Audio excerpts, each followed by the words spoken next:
Hey, how's it going? Today we're gonna go over how to draw a cute fox. It's gonna be real simple and really easy. What I want you to do is grab a marker and a piece of paper. The paper I'm using is basically computer paper, the same stuff that comes out of the computer. And the marker I'm using is a Faber-Castell PITT artist pen, but you can use whatever marker you want. That's pretty much it. If you want to know more about this marker, you can check out the link in the description, which I'm gonna put. Thank you so much. And like I said, for beginners, let's get started. First thing I'm going to do is I'm going to draw that shape. It's like a straight line, pulling down curve.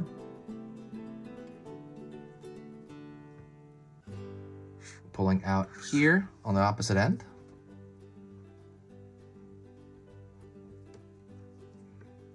Rolling it upward. Do the same thing on the other end here. Pulling up, down, pulling up, down. This is for the ears at the top of the head. And then pulling a line across. I'm gonna throw a upside down U shape over here on this side. Then I'm gonna draw another upside down U shape on this side. And I'm going to throw a straight line right here for the nose. Pull down here. Make it like slightly round. I'm gonna fill that in. Then I am going to throw a W shape for the mouth. And then with a very thin line just to show separation and color, I'm gonna throw a line from this edge. I'm gonna pull it down, pull it up, pull it down again, and it's gonna curl up here. Line over here, line over here, line over here, line over here. Just kind of the inner line of the ear.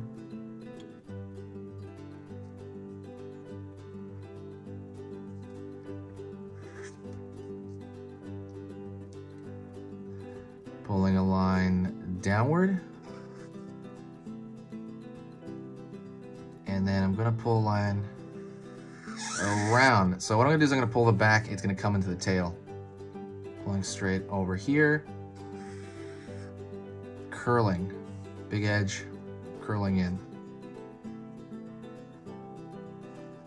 Pulling a line straight down.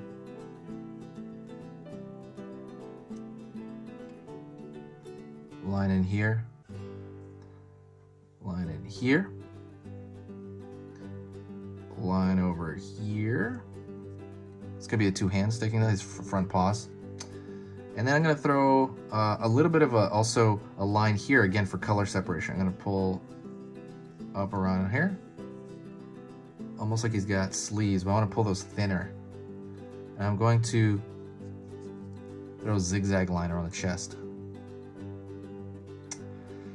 Do the same thing at the end of the tail, thinner line, meaning I'm gonna take the pressure off. Thinner line is for color changes.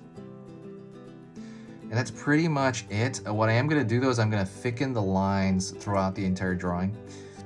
Before I forget, definitely subscribe. I'm gonna be posting 3 times a day, every weekday. Please follow along for a lot of these things. I'm gonna file them into specific playlists so that you can very easily access them. But otherwise, yeah, thank you for all the kind words. Everybody's been super nice to me. I'm pretty focused on the channel, and I really thank you guys for being around. All right, now I'm gonna pull a thicker line around just the contour.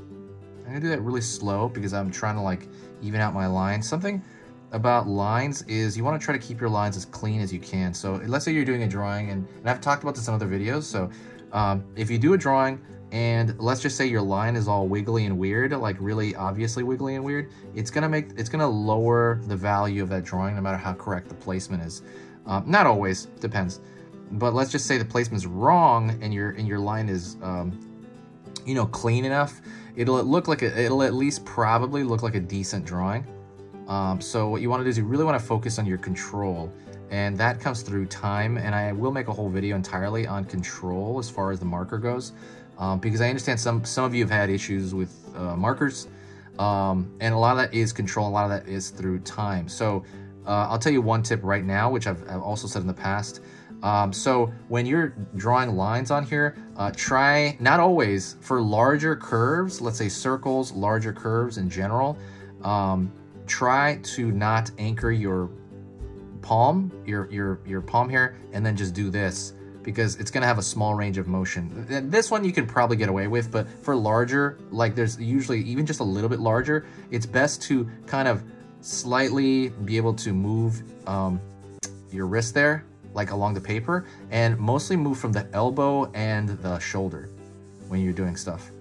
And that tends to really get a better result. See, right here I can definitely anchor it for stuff like this because these are smaller curves. But I meant for large curves, stuff like that, that really helps. And so the best way to get better at that, like I said, is through time, through drawing more stuff. There are exercises for it. You can draw like 2 dots and try to connect them in one shot. I do that all the time. Actually, one of the exercises I talk about is literally doing what I'm doing now, which is you're thickening a line. Thickening a line kind of gives you a better grasp on kind of control, because you're trying to control the exact thickness of a line, and it really gets your dexterity up when you do that. That's just one of many. And like I said, I'll create a video on just purely exercises for that.